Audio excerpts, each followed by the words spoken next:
Hello, I am Isabel van Brabant from Belgium, and welcome all to Eat NATO for Breakfast, episode 11. Today, Nora and Francisca, who normally hosted your favorite breakfast morning show on Saturday, they have a well-deserved break. And so the Belgians came and took in. I'm Isabel from Belgium, but the main speaker today is my colleague activist from Intel, professionally active at the Belgian organization Viva Salud, and he's talking 40 minutes full with some really interesting info. Hi, Jasper, how are you? Tell a little bit more about yourself and why today we will have a conversation about militarism and climate. What is your connection with that theme? Yeah, well, I think you already mentioned I'm an activist at Intel, Globalized Solidarity Movement, which is basically a social movement here in Belgium for international solidarity with groups all over the country. We work on a variety of issues from racism and decolonization to questions of war and militarism, nuclear disarmament. And so this year as well, we wanted to focus more of our attention on the climate crisis, and especially on the links between militarism and the climate crisis. I mean, I guess we'll come back on those topics before, but for me, I mean, I got into activism after I visited Palestine in 2016, so a couple of years back already. And yeah, it's just really impossible to stay silent in the face of the injustices that you see there. And also being active on Palestine, you're introducing so many other topics like US imperialism, questions of colonization and militarism, of course. And once more today, I think with what is going on in Palestine yesterday and the day before, we see that the need for responding to and being active on questions on these questions is really, really important. Thank you, Jasper. I was born myself as an activist in the climate movement, and even later, my activism in the peace movement till today. I think it's a good thing that anti-NATO education programs like this show always tries to get these linkages also, not only in the analysis, but also in our struggles, to combine our struggles. For me, one of the most frightening of the wars, and this war in Ukraine in particular, is feeling safe. Feeling safe is a basic need of people. And as a mankind, I think it's a responsibility to guarantee it for all of us, not only for the ones who can pay for it, not only for the ones who are lucky to be born in the right country. And that's also for me why these two teams connect. And I was particularly very touched by, for instance, also in our own country, the floodings in Wallonia, and how the people, they don't feel safe and they don't feel safe anymore. And I think it's really the necessity of the peace and the climate movements to change that. And that's why I'm really happy that I can host this show today with you. Before we go into depth, I'm going to a little bit give the promotion and also tell about why are we doing this here, this weekly Saturday morning shows. And I want to remind the people that we are doing these shows because we're in an international process towards a peace summit in Madrid. Why? Because there is a NATO summit coming up the end of June, and we want to mobilize against it. You can find all this information about why we're doing it. Read our declaration, go to our website. It will be in the chat. And you can also go to the art tab. There we have an amazing call to also produce comics and posters, because we think it's important to do the alliance with the cultural sector too. And also very important, this is the 11th episode, but there was a lot of episodes last week. They're really interesting to watch. So I invite you to look at them all, have a croissant and a coffee, spend your sunny holiday looking at these amazing episodes and share them with your friends. So let's talk firstly about this huge climate crisis. Last week, the International Panel on Climate Change published another report on climate change and global warming. What did it say? And are we on the right track? Yeah, indeed. So last week, the IPCC published another report. It was the final one in a series of 3 different reports. The first one on on the science of climate change, the second one on the impacts of climate change, and then the third one on the mitigation of climate change. So how are we gonna deal with it? Now, I don't want to discuss the report in full detail because it would bring us too far, but it's probably good to mention some of the highlights or the most important conclusions of the report, so that we understand where we are exactly with our society, with our planet, in the face of this huge potential disaster. I mean, so first of all, we actually see that yearly CO2 emissions, so greenhouse gas emissions, are still going up for every type of greenhouse gas, and they remain higher than ever. I mean, some progress has been made since 2014, so the last couple of years. This means that we are not set for like the worst case scenario of a 4 or 5 degree increase in temperatures on the planet by the end of this century. But in general, the changes are just going way too slow, and we are probably set for a rise in temperature at the moment of around 3 Celsius degrees. And this is really, really dangerous, of course, because many of the consequences of climate change, they will become irreversible over time, with the melting ice caps, for example, rising sea levels, acidic oceans, and so on and so forth. And as emissions increase, the impacts of climate disruption will continue to get stronger and stronger and stronger. So with more extreme weather events like we already see, you mentioned the floodings in Wallonia last summer, with crop failure, mass displacement. And the thing is that we're not talking about something far away in the future. The climate crisis is really happening now. We can all see it, we can all feel it. And for me, one of the most shocking numbers in the report is that droughts will displace 700 million people on the African continent by the end of this decade. So by 2030, half of the population on the African continent can be on the move because of unlivable conditions, and that's 8 years away from now. That's super, super close, and it's really hard to imagine the consequences of what will happen if that really takes place.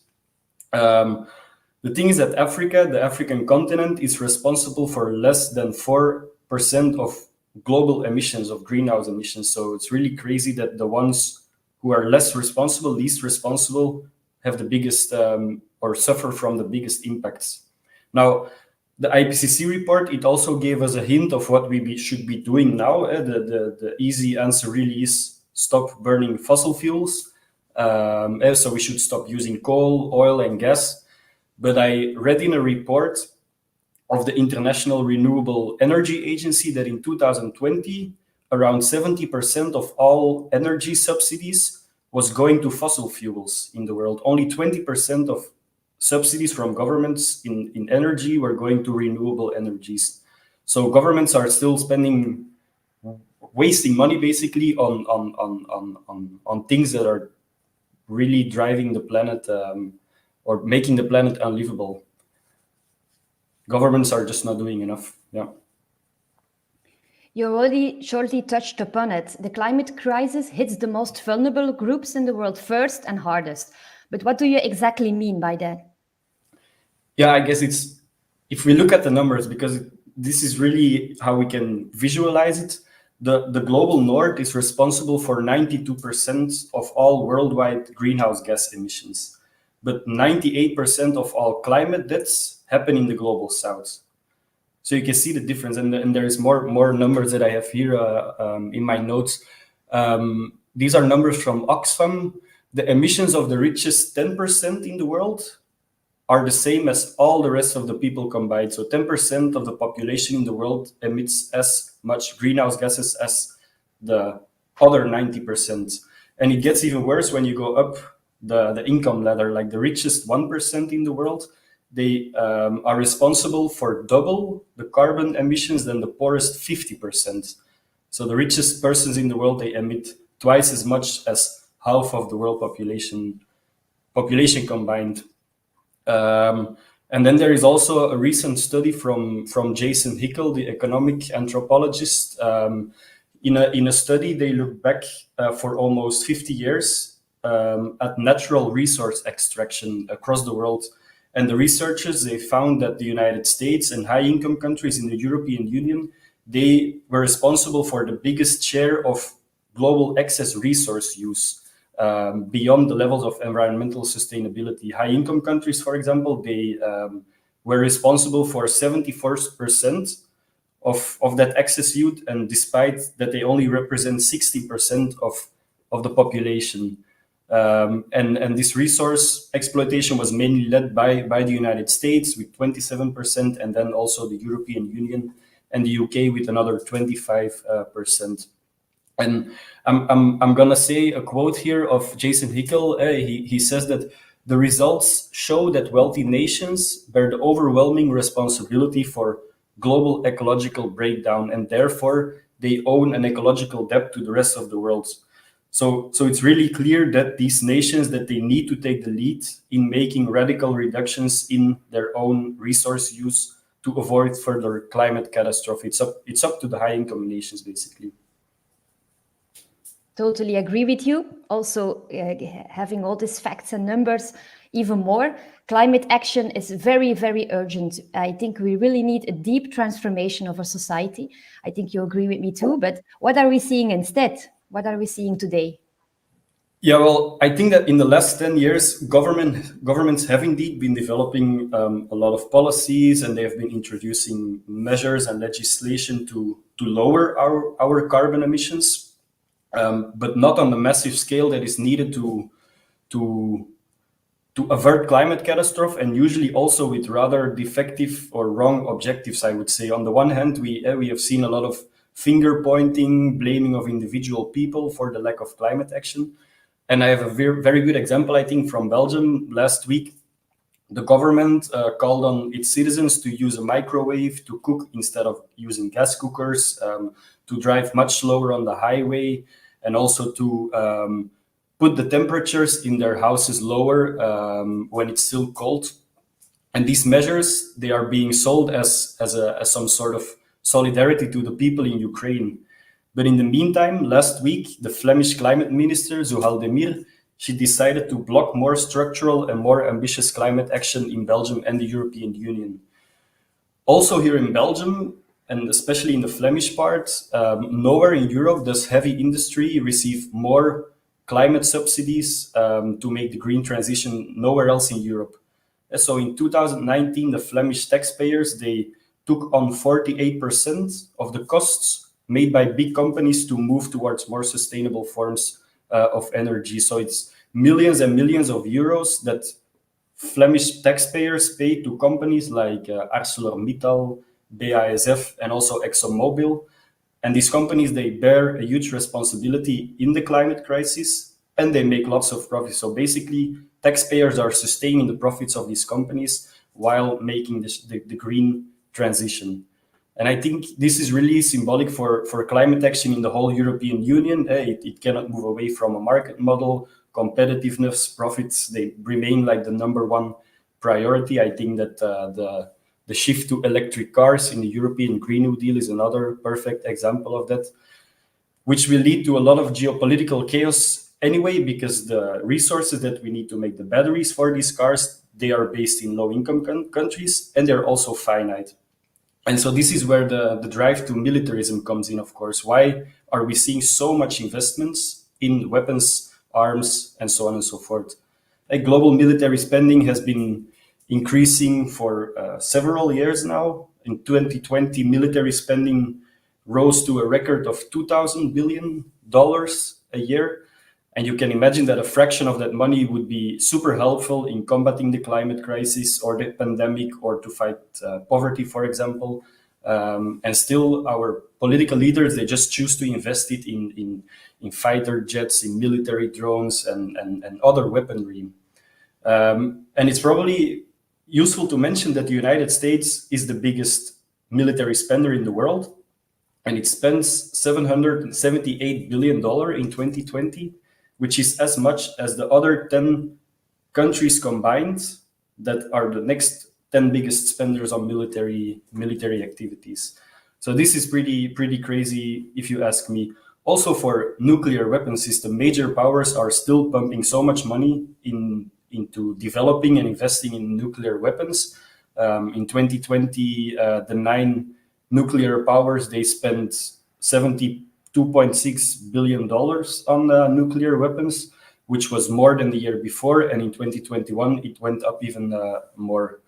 There are still more than 13,000 nuclear weapons in the world. And also in Belgium, we have a couple of them, American nuclear bombs. They will be replaced with new bombs, which will be way more dangerous, modern and so forth.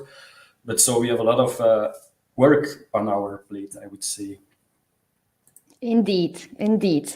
And of course, today we are all concerned and also very active in the peace movement and peace protest against the war in Ukraine. And what about the effects of this war on the rising militarism politics? Yeah, the numbers that I just talked about, they were from before the war in Ukraine.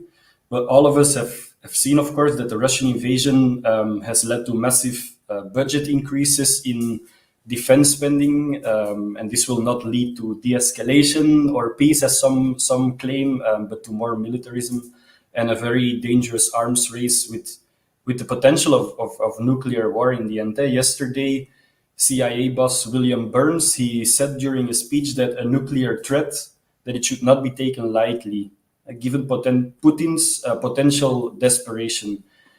The CIA boss also said that President Biden is concerned about avoiding a third world war with the potential use of nuclear weapons. But at the same time, also this week, we saw that the United States promised to send more weaponry, more weapons to Ukraine for 800 million euros. And for the first time, also heavy artillery, which really is the beginning of a new phase in the war, I would say.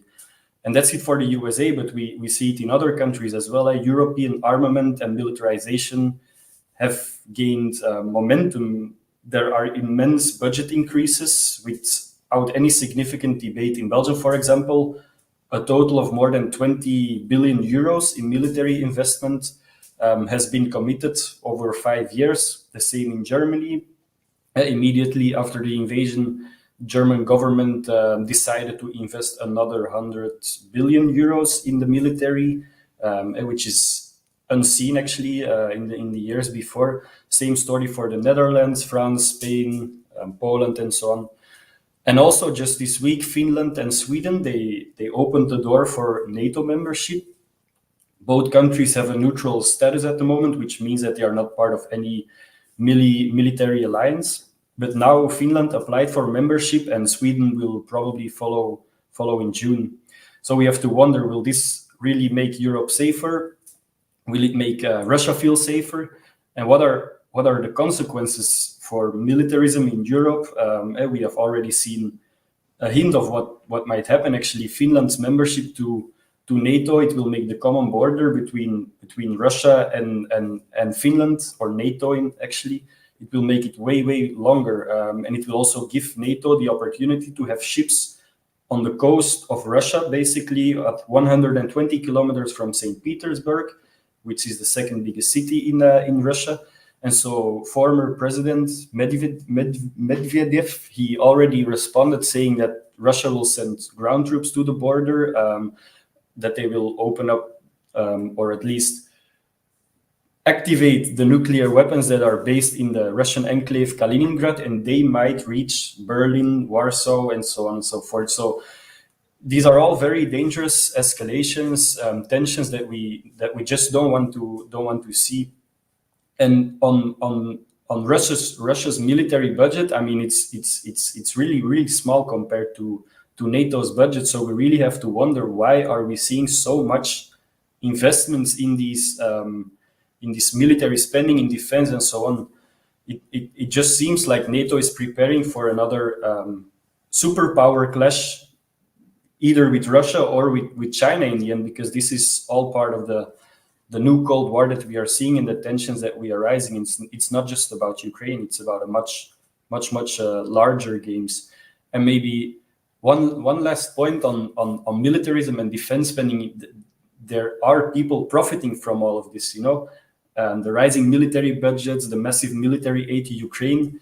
They are generating billions and billions and billions for the military industry. in January, just a month before the Russian invasion, US arms companies, Raytheon and Lockheed Martin, they stated that it was going to be an interesting investment opportunity if tensions would go up and so forth. And they have, I mean, the military industry, they have like an army of lobbyists, 700 lobbyists, I think, in Washington, which is even more than the number of members of parliament, of Congress in the United States. And you know what's even crazier is that at least 19 of those members of Congress, they have shares in those companies, in Raytheon and Lockheed Martin, which is pretty shocking if you ask me, because some of them, they bought these shares after the Russian invasion. I mean, it's just completely, it's crazy if you think about it. It's so cynic, huh? Mm-hmm. I laugh at it, but it's nothing to laugh about, really. And I think you're right on saying also that everyone is looking at Ukraine now, but we have also the militarization of the whole South China Sea. No one's looking at it now, but it's happening in the whole world. It's not only in Europe. It's really frightening. And I think you really explained well to us that the governments are wasting a lot of money in this senseless militarization. But in what other ways war is also bad for climate? And can you give us also some examples from the current war in Ukraine?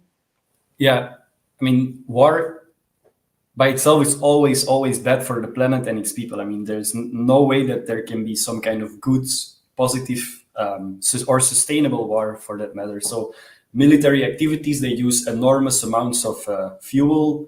They emit loads of greenhouse gases. The Pentagon, for example, is the biggest institutional greenhouse gas emitter in the world. And they say that if the US military would be a country, its use of fuel alone would put it on the 47th place in the list of countries, which is shocking, I think.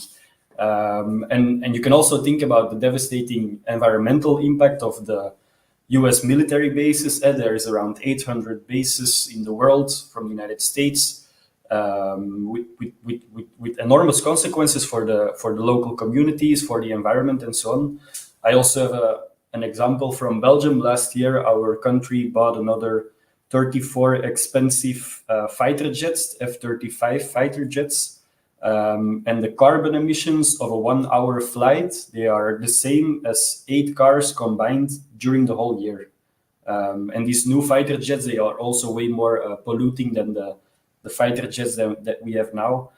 And the biggest problem of all is that despite the high pollution of these military activities, countries don't have to count these emissions in their yearly reports that they present on the progress that they are making for climate action. And you know why that is? Actually, it's the United States that managed to keep it out of the agreement in Kyoto in 1997, the climate talks. It's really a typical move, I think, from the army, or the country with the biggest army in the world. And the Ukraine war, as you say, I think makes all of these things even more concrete. First of all, there is the direct ecological impact. We have seen a lot of bombings of military infrastructure, of airfields, with storage facilities of fuel, for example, or ammunition. And this has led to the contamination of water, of soil, smoke plumes, and they bring a lot of toxic gases and other stuff into densely populated areas sometimes, but also with an enormous impact on nature and biodiversity. Ukraine is also a very industrialized country with a lot of chemical processing plants, a lot of mines, a lot of industry, and actually it's really dangerous if these plants at times, if they are temporarily shut down, if they are bombed, or if workers just cannot secure the safety of these plants, so that the consequences for the environment, they are just huge. Now, a second point that I wanted to make is about the financial and the political implications of the war in Ukraine. And we have already talked about the enormous amounts of money that Western governments and China are pumping in a senseless arms race. money that before was claimed wasn't even available for social policies like public transportation, for social housing, or to lower energy prices, for example. And this money is very much needed to push climate action, but instead is being wasted on war, we see. And the same is true for international cooperation. It's clear that we won't solve the climate crisis without strong international collaboration. We really need agreements and the political will across countries, across borders to transform our societies. But what we are seeing instead is tensions. The Russian invasion of Ukraine has really changed the geopolitical space already in a couple of ways. I think it has made NATO much stronger. It has pushed the global north and the global south even further apart to some extent. And we also see that India is not just towing the line anymore of the United States. And all of these tensions, I mean, they don't lead us anywhere. They just don't bring us anything, I think. And then a third point on the political implications of the Ukraine war is that I don't know if you noticed, but at the end of February, right after the Russian invasion, the second to last IPCC report was published, and it almost got no media attention at all. So it really just ended up as a side note on the news. So you wonder what does it mean for the most important publication on the climate crisis if it is being ignored by the media, by the political establishment. When there is a war ongoing, we just see that they don't care. They prefer to focus their attention on war and on militarism, and they just don't pay attention at all. I think it's very important you mention it. It looks like a good slogan, but it's true. Like, we really need a world of peace to combat climate change. I think we really need to be the international cooperation between all of the countries of the world. And now I'm also afraid that with this war in Ukraine, we are getting further apart. And I even read that that the scientific cooperation between the Russians and other institutions of the world in the Arctic, a very important region to know more about the process of global warming, is now being cut because of the war. So it has so many impacts that it's frightening, and it's very important for us to be aware of it and to combat it.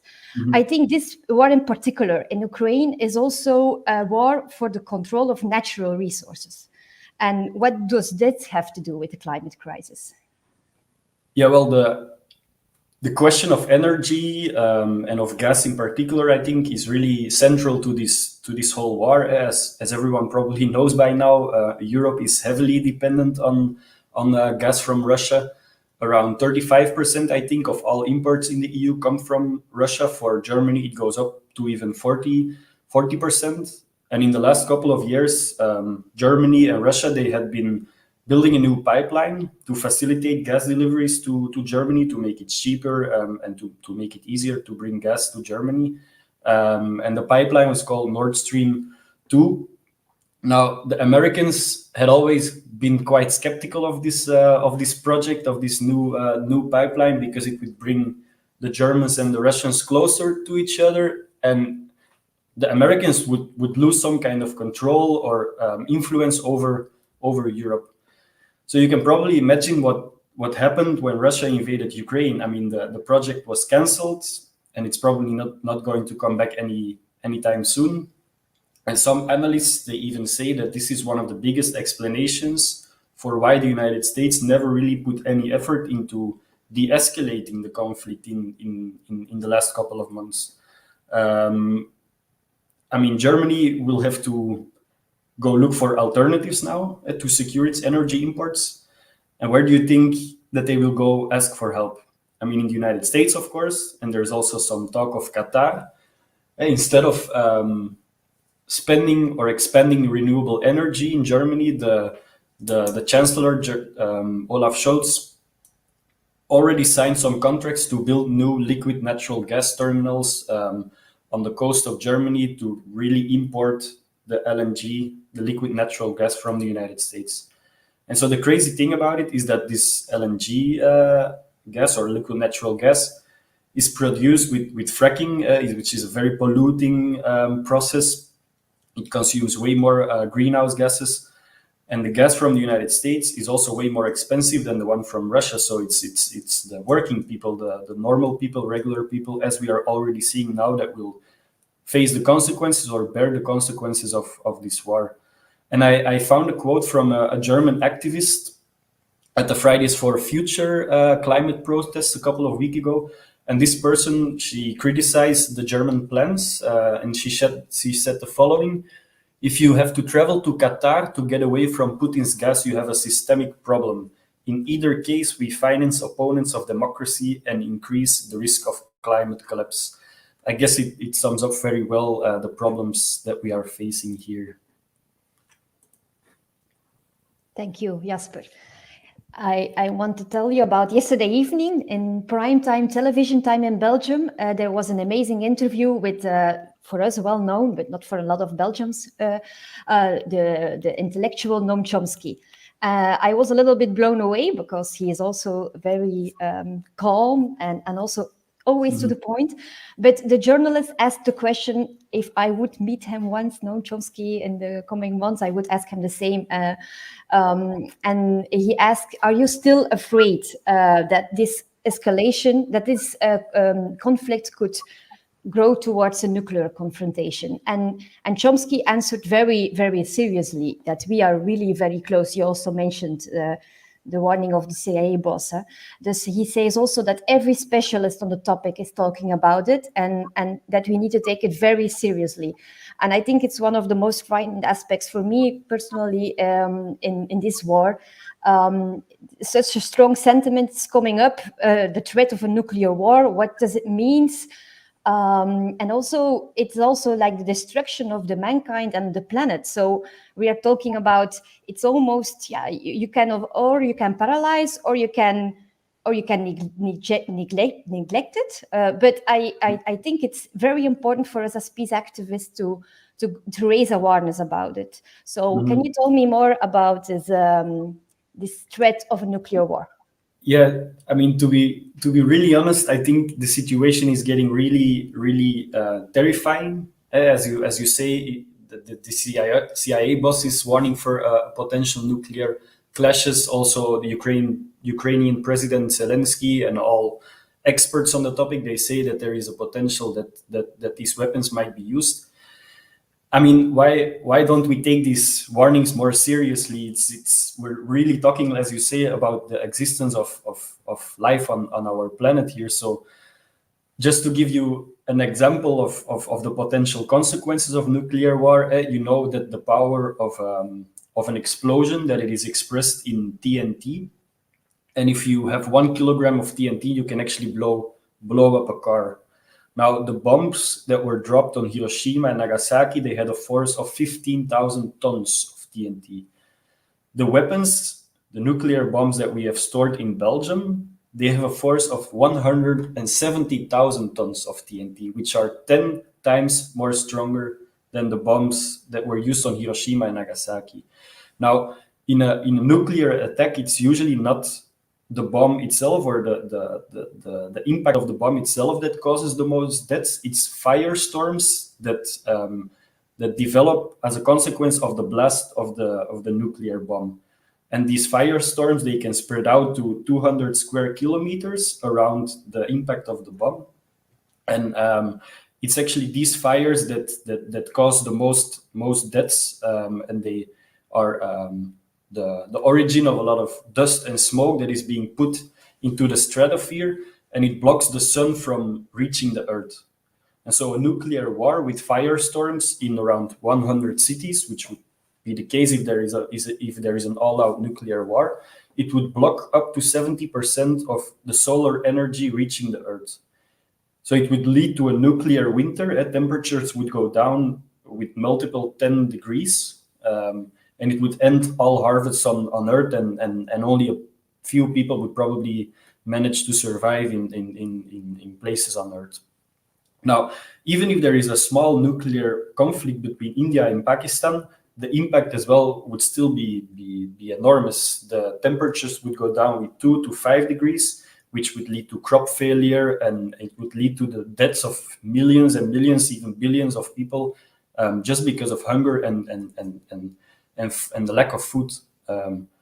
So, I mean, it's really, really crucial that we prevent this from happening, or it's just done and over with. Yeah, and I'm also, when we hear something about it, like in the newspapers, and sometimes then they try to make us afraid, and they say buy your bunker, and so they are not doing serious about it, and then you only raise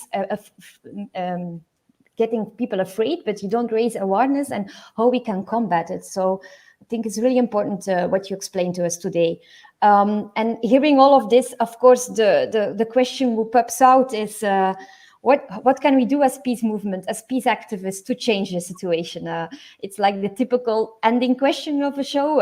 Hopefully we are soon in a possibility to have a real show about finding solutions. But I think we need to really discuss about what are our strategies or priorities, and why the climate movement needs the peace movement and vice versa. Yeah, it's probably the biggest question, the most difficult question as well, I guess. But so to summarize, it's absolutely crucial that we limit the rise in temperatures on our planet to 1.5 degrees Celsius. And to do so, greenhouse gas emissions have to go down significantly by the end of this decade, so by 2030. And it's clear that we will not succeed in doing so with more military investments, with a new Cold War. And it's pretty clear that the vision of Washington, NATO, that they don't go together with the global cooperation that we need to stop climate catastrophe. We don't need wars, we need peace. We need an active peace policy which can bring countries together to talk about the common challenges that we face as humanity. There will be no way that we address the climate crisis, I think, if we keep fighting wars and if we keep spending money on militarism. And so the climate movement really needs to come to terms with this in the first place, with this fact. And we should do our utmost best to build a large movement, international movement, that brings all of us together against war and militarism, and also against the imperialism of NATO and the United States, because this is the biggest factor of insecurity in the world at the moment, and the biggest factor of inequality in the world at the moment. Now, maybe just to list some priorities, I guess I already talked about this point, but the CO2 emissions of military activities, they really should be a part of the yearly climate reports of governments. At the moment, it is voluntary, and practically no country does it. So it's pretty ironic if you think about it, because Western governments and NATO in specific, they always present themselves as, hey, we are the leaders on security issues of the climate crisis. But actually what they are doing is just pushing us further away from a solution and making life on this planet more unlivable. And then they come up and they say, hey, we are the solution to your problem. We need more arms to protect ourselves from people that will be displaced in a couple of years. Then a second priority is nuclear disarmament. As I said, there are still more than 13,000 nuclear weapons in the world. We really need them to get off or get them out of our planet as soon as possible. People who insist on using the threat of using nuclear arms, I think they are just lunatics. They are crazy. They are just playing with life on our planet. And last year in 2021, in January, the Treaty on the Prohibition of Nuclear Weapons was entered into force after years of organizing by the peace movement and the international campaign to abolish nuclear weapons. And the treaty prohibits nations from developing and processing and using nuclear weapons, and also prohibits nations or countries to store nuclear weapons on their territory. Now, currently, you can imagine that the countries who have nuclear weapons, they don't support the treaty. At the moment, 86 countries in the world support the treaty. There is another 60 parties to the treaty. Most of them our global south countries. And I think that this treaty is actually a very concrete campaign or rallying point for the peace movement and the climate movement to make links and to organize together on this issue. The Belgian government, for example, it announced its intention to explore, how do they say, the positive consequences of Belgium joining the ban treaty. But when it comes down to voting in the United Nations, Belgium always votes against resolutions that welcome the treaty and so on and so forth. So it's a lot of hypocrisy as well that we see. And then a third and final point. Most people won't accept with this point, but I think it's really time to get rid of NATO. I mean, it completely lost its sense of purpose after the Cold War. It just has become the military arm of Western interests in the world. And we have already seen it actually in Afghanistan, in Libya, and so on and so forth. And now also in Ukraine, because NATO is not really solving the war there. They are just using Ukraine as some kind of battlefield for a conflict against Russia and later on against China.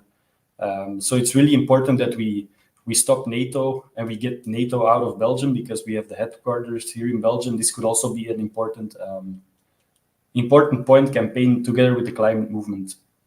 So I think we have a lot of work to do, but there are a lot of opportunities right now as well that we should try to grab. The need for a strong international movement, peace movement, climate movement has never been higher, I think. The links between war and militarism and climate crisis, they have never been clearer than they have been now. So it's really up to us to go out in the streets and to link up both movements and bring them together and organize. Yeah, that's what we should do. Thank you, Jasper. I also want to say that the NATO, why it's important to fight against it, is because they see the nuclear as a cornerstone of their policy. So if we want to get rid of nuclear weapons, we need to have a really a discussion about what's the sense of. If they keep saying nuclear disarmament is their cornerstone. Thank you very much. Thank you for your time and your comment. You told that when we talked about linkages between the climate movement and the movement, it's not happen like this.